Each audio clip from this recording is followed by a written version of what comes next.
Gary, a disappointing last 40 minutes that really coloured the whole performance after a good 40 minutes, but that second 40 minutes probably outweighs everything. Yeah. And just no game management, really very little territorial position to really put a strike on from, and then 3 times only getting to their half with a good set of 6 and knocking on and just turning the ball over cheaply. Yeah, you summed it up there. I think we had the ball in their third of the field 3 times in that second half.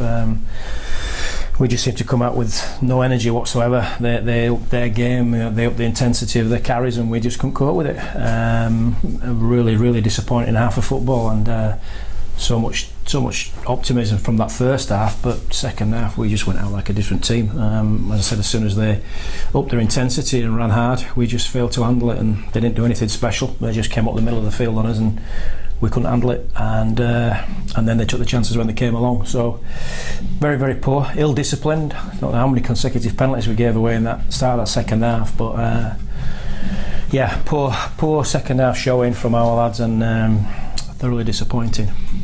You've lost players like Dwayne Strather, who's sort of been quite influential, certainly last season, and I know it's been a stop-start season for him this year, but is it those sort of leadership characters that we're missing at the moment? Definitely. So I think Straff had so much value when he's on the field, with his leadership qualities, and when Robbo came off today, I thought we did lack in that area. We didn't seem to have any direction. We didn't seem to have game management, as you've mentioned. We just seemed to totally lose our way a bit, and I was looking for people to step up and grab the game by the scruff of the neck, and didn't see anybody do that. So that's disappointing. We do miss Straff when he's not out there, but when he's not out there, people have to step up to the plate, and I don't think we did today. I thought there was a lack of leadership from the group, lots and lots of negatives at the second half that far outweigh the positives that we got from the first half. You made some selection changes that made people probably open their eyes, and Jimmy Watson going on the wing. What's numbers like, and why put Jimmy on there? Yeah, that was a forced change. We managed to get Woodburn Hall from Halifax, so we played him at full back, but lost Dale Bloomfield, pulled out on Friday, and Tommy Ashton was struggling a bit, so we were forced into that change to put Jimmy out there. We had no choice. We're a bit low on numbers in the outside back until Dale, has got a back problem that's been bothering him for a number of weeks now. So it's something we'll have to look at. We will have to bring some bodies in. We are short. I'm hoping that Halifax can help us out a little bit with the dual reg arrangement that we've got. Unfortunately, this week with them being away at Toronto, it meant a certain number of their players weren't available, which was a shame. But I would like to strengthen the squad, because we are very low on numbers. Straff's out. We were probably down to our last 17 fit players today. Bringing Woodburn Hall in. We have got some injuries to contend with. We might have to consider bringing Ryan Wright back from Keighley, and Jack Lee's struggling with an ankle injury, but I'm hoping he's going to be fit next week. So we were going into the game low on numbers, and that's probably why people might be wondering why people played in certain positions. But every time we do something like that, we do it for a reason. We don't do it just for the fun of it. We do it for a reason, and the reason this week was that we had injuries, and Jimmy had to play on the wing as an emergency winger. But that said, I thought he played all right. I thought he did his job and played quite well on the wing there. But we all know how good Woodburn Hall is at full back, so it was a no-brainer really when Woodburn Hall's available. I'm going to play him at full back because that's his natural position. Again, it's following a bit of last year. Some good away wins, and unfortunately can't the home wins. It's just losing the 2 points that you'd hope to win after gaining 2 points. The surface up at Newcastle is a good one, and the players like playing on it. Coming back to a grass like this, does it show? The Woodburn Halls looked electric up in Newcastle. Does it slow players down? Possibly, does it? but it's the same for both teams, isn't it?